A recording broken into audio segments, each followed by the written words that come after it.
দেশ হোক সকল প্রাণের নিরাপদ আবাসস্থল স্লোগান ধারণ করে প্রাণী ও প্রাণের মিলন মেলা নামে প্রথমবারের মতো ব্যতিক্রমধর্মী এ মেলার আয়োজন করেছে বাংলাদেশ অ্যানিমেল ওয়েলফেয়ার অ্যাসোসিয়েশন। মেলাটির পৃষ্ঠপোষকতায় রয়েছেন বিএনপির ভারপ্রাপ্ত চেয়ারম্যান তারেক রহমান।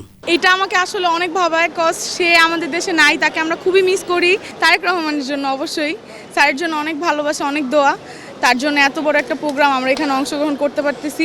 জনাব তারেক রহমান সাহেব উনি আমাদেরকে একটা প্ল্যাটফর্মের ভিতর নিয়ে আসছেন, যারা বিভিন্নভাবে কুকুর সেবায়, প্রাণী সেবায় নিয়োজিত, তাদেরকে একটা প্ল্যাটফর্মে আনার জন্য এই পরিকল্পনা উনি নিয়েছেন। ঘোড়া দেখেছি, সুগার গ্লাইডার দেখেছি, হ্যামস্টার দেখেছি, তারপর পাখি দেখেছি।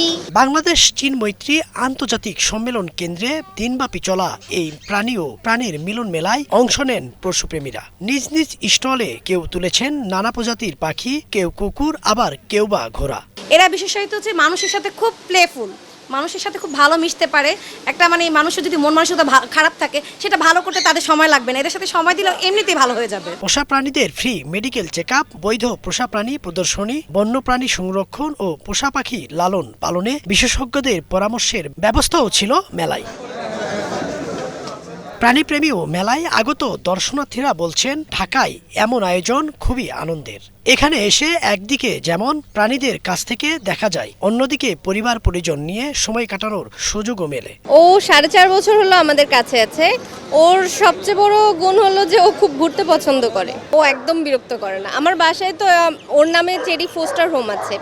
টমি, এরা হচ্ছে প্রিমিয়াম কোয়ালিটির জার্মান শেফার্ড শোলাইন। আমিও বর্ডার গার্ড বাংলাদেশ এবং বাংলাদেশ আর্মির রেজিস্টার্ড ভেন্ডার, তাদের সাথে আমার লেনদেন চলে। এদিকে বাংলাদেশ অ্যানিমেল ওয়েলফেয়ার অ্যাসোসিয়েশনের উদ্যোক্তা আতিকুর রহমান রমন ও সংগঠনটির আহ্বায়ক আদনান আজাদ বলেন, প্রাণীপ্রেমী সংগঠনগুলোকে এক ছাদের নিচে আনতেই তারেক রহমানের পৃষ্ঠপোষকতায় এমন উদ্যোগ নেওয়া হয়েছে।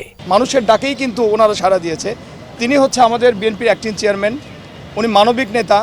উনি যে আজ থেকে আপনারা জানবেন যে উনি যে একটা পশু লাভার, এটা আপনারা আজ থেকে জানবেন। জনাব তারেক রহমান আমাদের গতকাল রাতেও খোঁজ নিয়েছেন, উনি জেনেছেন এবং আনন্দিত হয়েছেন। উনি যখন বলেছেন যে আমাদের নবীজি বিড়াল পুষতেন এবং কোনো এক নবী সম্ভবত বিড়ালের নামও রেখেছিলেন একটা, যে নামে কিন্তু ওনার শ্বশুরালয়ে একটি বিড়ালের নামও করানো হয়েছে।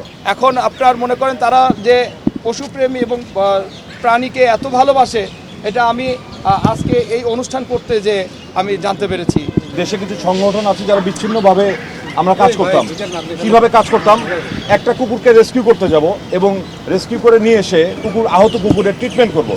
কিন্তু আমরা যারা সংগঠন করেছি সবাই স্বেচ্ছাসেবক। আমাদের কাছে সেই পর্যাপ্ত ফান্ড ছিল না যেই টাকা দিয়ে আমরা একটা কুকুরের চিকিৎসা করতে পারবো বা বিড়ালের চিকিৎসা করতে পারবো, তাকে রাখার ব্যবস্থা করতে পারবো, 2-3 মাস খাবারের ব্যবস্থা করতে পারবো। জনাব তারেক রহমান যখন আমাদের এই অনুভূতির কথা শুনেছেন, আমাদের এই চাওয়ার কথা শুনেছেন, উনি বলেছেন, তোমরা করো, তোমাদের যত সহায়তা লাগে। শুধু মানুষই নয়, বাংলাদেশের প্রত্যেকটা প্রাণ বেঁচে থাকা অনেক ইম্পর্টেন্ট। তো আমি বলতে চাই, এতদিন জনাব তারেক রহমানকে আমরা জেনেছি একজন মানবিক নেতা হিসেবে।